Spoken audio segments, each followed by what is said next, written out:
So when you think about Leo Tolstoy's War and Peace, you probably picture this huge, sprawling epic, right? Russian aristocrats, grand balls, massive battles. But what if I told you it's also one of the most powerful philosophical attacks ever written? Seriously, it's an all-out assault on the very idea that great men shape history, and it uses the biggest great man of them all, Napoleon Bonaparte, as its number 1 target. To really get what Tolstoy was so fired up about, we have to kind of step back and understand the world he was living in. The 19th century, well, it was completely obsessed with the idea of great men. These larger-than-life individuals who could supposedly bend history to their will.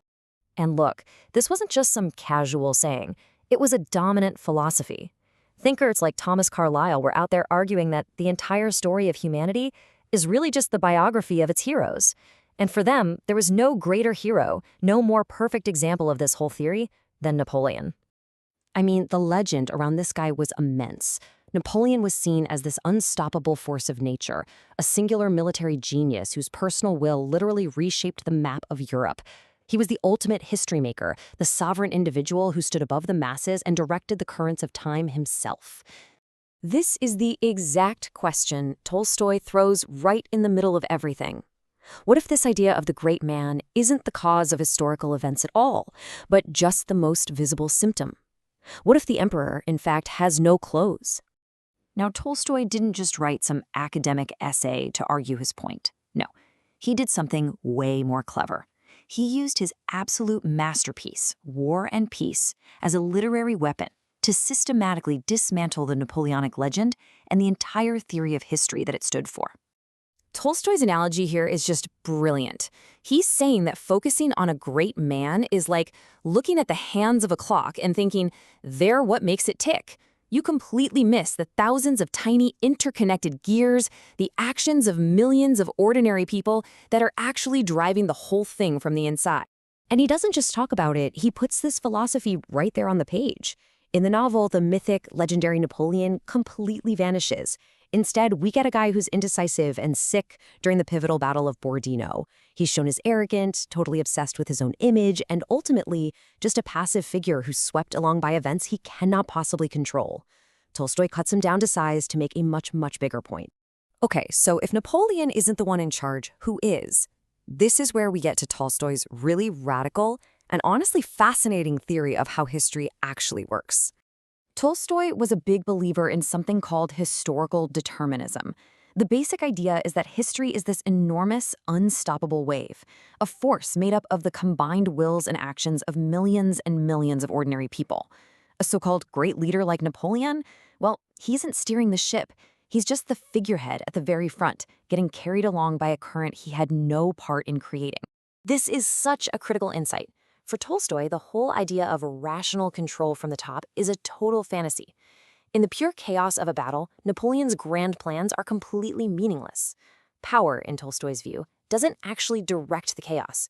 Instead, it comes in after everything has happened, to create a story, to assign a reason, to give meaning to what was, in reality, just a chaotic and unpredictable mess. And this is where Tolstoy seems almost prophetic, He's describing power in a way that wouldn't really be formally theorized for another 100 years by philosophers like Michel Foucault. He saw that real power isn't a pyramid with one leader at the top. It's a messy, chaotic, sprawling network of countless human interactions, and it's impossible to truly control from any single point. And to make his philosophy crystal clear, Tolstoy gives us this perfect contrast in his novel between two very different kinds of leaders: the modern hero, Napoleon, and his Russian adversary, the old general Kutuzov. The difference between them is just night and day. On one side, you've got Napoleon, the ultimate modern leader. He believes he can force events to happen through sheer will. He's always intervening, always commanding. And on the other side, you have Kutuzov. He's patient. He's an observer. He understands a crucial truth that Napoleon misses, that he cannot control the massive forces at play. He can only react to them wisely. And in the end, guess who wins? Kutuzov. And it's not through some brilliant tactical move or a forceful command, it's through wisdom.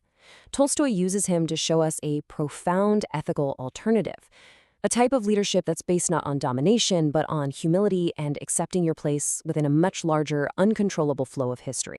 So you might be thinking, okay, that's an interesting literary debate, but this is so much more than that.